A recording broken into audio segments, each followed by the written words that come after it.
आज हम बात करने वाले हैं वो टॉप 5 स्किल्स के बारे में जो हर एक प्रोफेशनल एम्प्लॉय के अंदर रहता है और प्रोफेशनल एम्प्लॉय बनने के लिए ये टॉप 5 स्किल्स बहुत ही ज़रूरी होते हैं। अगर आपको किसी भी ऑर्गेनाइजेशन में प्रोफेशनल की तरह काम करना है तो ये 5 स्किल्स आपको आने चाहिए, क्योंकि इसी के रिगार्डिंग आपको काम दिया जाता है जो कि बहुत ही प्रोफेशनल तरीके से किया जाता है। तो चलिए देख लेते हैं वो कौन से स्किल्स हैं जो किसी को भी ऑर्गेनाइजेशन में बढ़िया से परफॉर्म करने के लिए आने चाहिए। तो दोस्तों सबसे पहला मेरा होता है critical thinking and problem solving.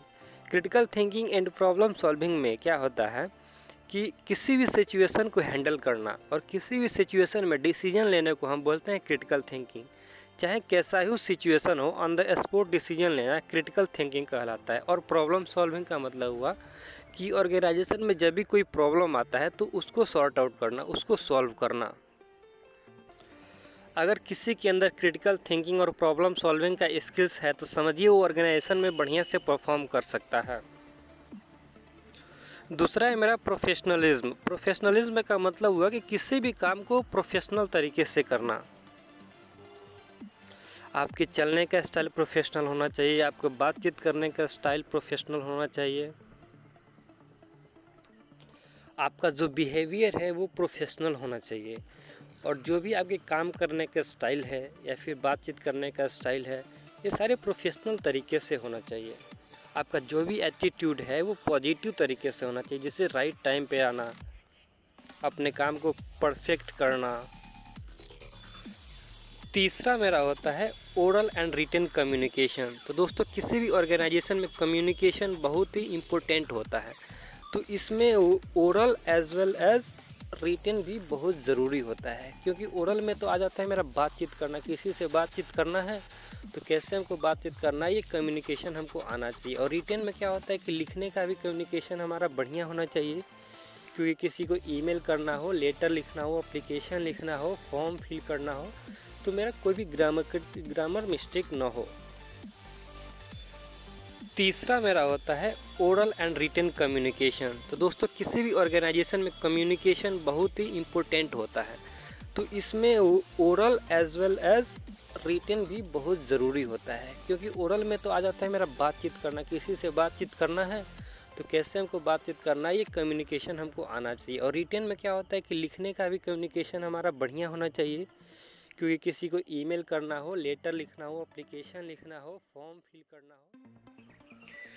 चौथा मेरा होता है लीडरशिप। लीडरशिप बहुत ही ज़रूरी होता है। अपने अंडर काम करने वाले लोगों को कैसे कंट्रोल करना है और कैसे उनके साथ बढ़िया से मेल जोल रह के काम को निकलवाना है, ये सारा हमारे लीडरशिप के कैटेगरी में आता है। लीडर का काम होता है किसी टीम का लीड करना, तो ये काम बहुत ही प्रोफेशनल होता है और ये काम हर किसी को नहीं दिया जाता है। जिसको भी दिया जाता है उसके अंदर ये जांच किया जाता है, टेस्ट किया जाता है कि क्या आपके अंदर लीडरशिप की क्षमता है या नहीं। ये काम बहुत ही प्रोफेशनल तरीके से किया जाता है। अगर आपको किसी भी टीम को लीड करने की क्षमता है, आपके अंदर स्किल्स है, तो आप किसी भी ऑर्गेनाइजेशन में एज ए लीडरशिप का काम कर सकते हैं। पांचवा है मेरा team work and collaboration. Team work का मतलब हुआ कि किसी भी टीम में काम करना, क्योंकि किसी भी ऑर्गेनाइजेशन में एक से ज़्यादा ही व्यक्ति रहते हैं तो हमको एक साथ मिलजुल कर काम करना होता है। तो एज ए टीम में जब काम किया जाए तो उसमें कोई गड़बड़ ना हो, कोई मिस्टेक्स ना हो, तो ये होता है टीम वर्क में काम करना।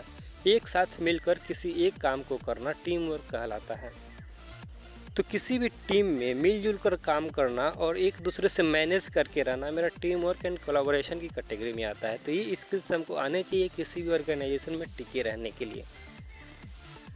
दोस्तों कोई भी कंपनी अगर आफ्टर ग्रेजुएशन आपको हायर करती है और प्रोफेशनल काम देना चाहती है तो ये 5 स्किल्स ज़रूर आपके अंदर देखेगी। किसी न किसी तरीके से ये 5 स्किल्स देखने के लिए आपको टेस्ट लेगी। तो अगर आपको किसी भी कंपनी में एज ए प्रोफेशनल काम करना है तो ये 5 स्किल्स ज़रूर आने चाहिए। आज का वीडियो बस यहीं समाप्त होता है। मिलते हैं अपने अगले वीडियो में। अगर वीडियो आपको अच्छा लगा तो सब्सक्राइब करें, लाइक करें।